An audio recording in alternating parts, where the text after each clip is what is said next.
Olá! Conversaremos agora sobre a demonstração de fluxo de caixa construída pelo método direto. A demonstração de fluxo de caixa é um importante relatório gerado pela contabilidade para usos em diversos contextos, notadamente aí no contexto financeiro, são decisões que movimentam dinheiro e tempo, e para isso entender o fluxo de caixa é muito importante. E nós temos dois métodos diferentes para fazer a construção do fluxo de caixa. O método direto, que considera o confronto de entradas e saídas, e o método indireto, que conversaremos em outra aula e que aborda o resultado e ajustes. Na nossa presente aula, temos então três objetivos. Primeiro, entender aí essa visão do caixa. Segundo, diferenciar caixa e resultado. E terceiro, compreender esse método que é chamado de método direto, para poder fazer então a construção da demonstração de fluxo de caixa. Para contextualizar a demonstração do fluxo de caixa, aí é preciso entender que nós temos diferentes conjuntos de informações contábeis relevantes para subsidiar o nosso processo de tomada de decisão.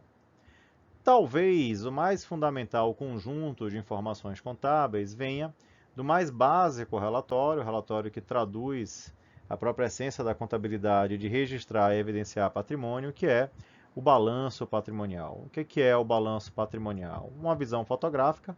Em um belo momento eu tirei aquela fotografia do patrimônio, quer dizer, conjunto aí de bens, direitos e obrigações. Ora, se o balanço patrimonial é fotográfico, se eu apresento para você duas fotografias tiradas em momentos temporais distintos, dúvidas podem ocorrer sobre o que é que provocou mudanças verificadas nas duas fotografias.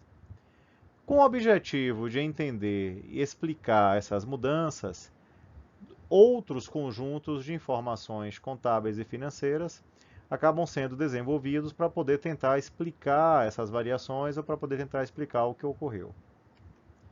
Se a minha preocupação é tentar explicar mudanças associadas ao patrimônio líquido, quer dizer, aos recursos dos donos aí mantidos na operação, esse relatório que evidencia as mudanças é a demonstração de resultado.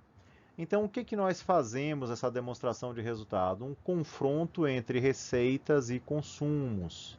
Eu comparo o que eu vendi, representado aí nas minhas receitas, com o que eu consumi, os meus consumos, independentemente de terem sido pagos ou de estarem a pagar os consumos, e as receitas de terem sido recebidas ou estarem a receber.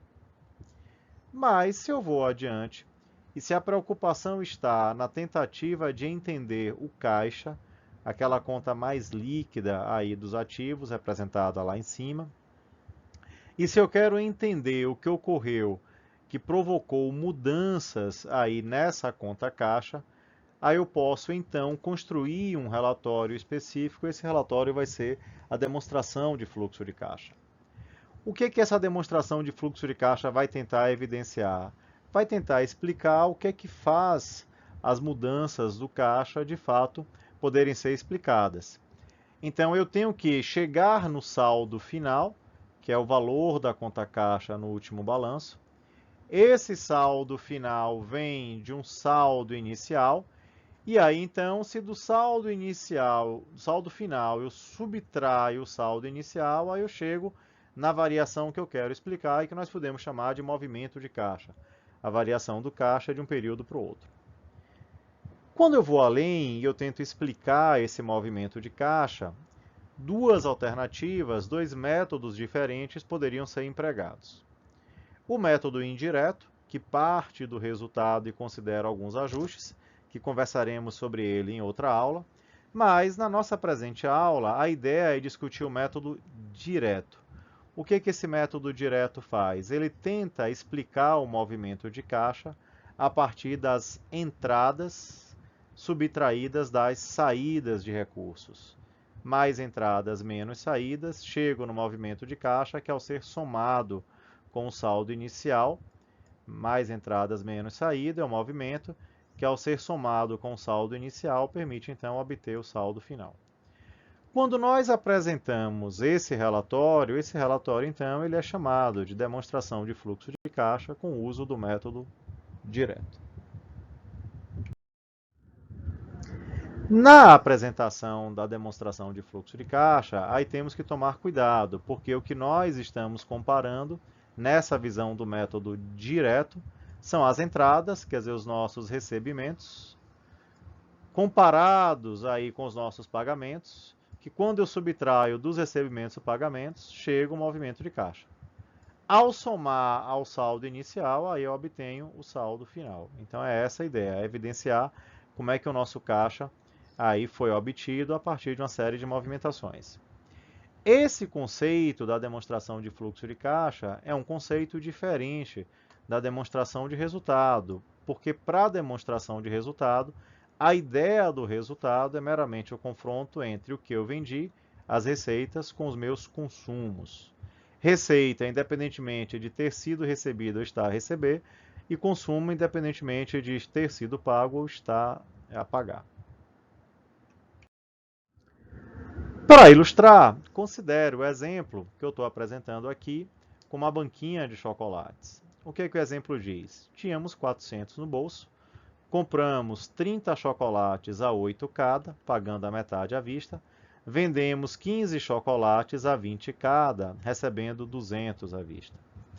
Se a minha preocupação estivesse associada a resultado, eu teria que fazer uma análise comparativa entre o que eu vendi com o que eu consumi. Mas se a minha preocupação é de caixa, e se a ênfase associada à construção desse caixa prevê o uso aí do método direto, então o que é que eu teria que fazer? Eu teria então que confrontar, na verdade, os meus recebimentos, subtrair dos pagamentos, obter o movimento de caixa que ao somar ao saldo inicial, permitiria então chegar nesse saldo final. Aí, nesse caso, se eu vou resolver a atividade, a construção da demonstração de fluxo de caixa pelo método direto, o que é que eu sei? Bom, recebimentos. O enunciado diz: vendemos 15 a 20. Tivemos uma receita de 15 vezes 20, que dá 300. Mas, de fato, dos 300, só recebemos 200. Então, recebimentos iguais a 200. Pagamentos. Aí ele diz o que compramos e quanto pagamos. Então, se de recebimento subtraio pagamentos, chego no movimento de caixa, que ao somar o saldo inicial vai permitir obter o saldo final. Então, quanto é que eu tenho aí de recebimentos? O que eu vendi, 15 vezes 20, mais o que de fato entrou no caixa, 200. Então, recebimentos iguais a 200.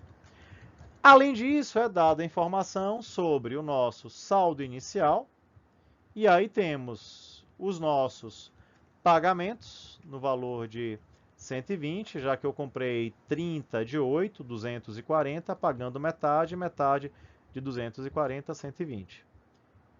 Tenho os recebimentos, 200. Daí, se eu recebi 200 e paguei 120, tive então um movimento de caixa de 80. Como eu tinha um saldo inicial de 400, isso quer dizer que eu vou ter um saldo final de caixa da ordem de 480. O que é essa visão? Então, essa, na verdade, é a visão que envolve a construção de uma demonstração de fluxo de caixa, uma DFC, pelo método que chamamos de direto. O que é o método direto? É o método que confronta entradas com saídas, recebimentos com pagamentos. Com isso, nessa nossa aula, esperamos ter alcançado aí os 3 objetivos. Entender essa visão do caixa, saber diferenciar caixa e resultado, são confrontos distintos, e especificamente na nossa aula da agora, nós usamos esse método direto que confronta entradas e saídas na construção dessa demonstração de fluxo de caixa. Bons estudos!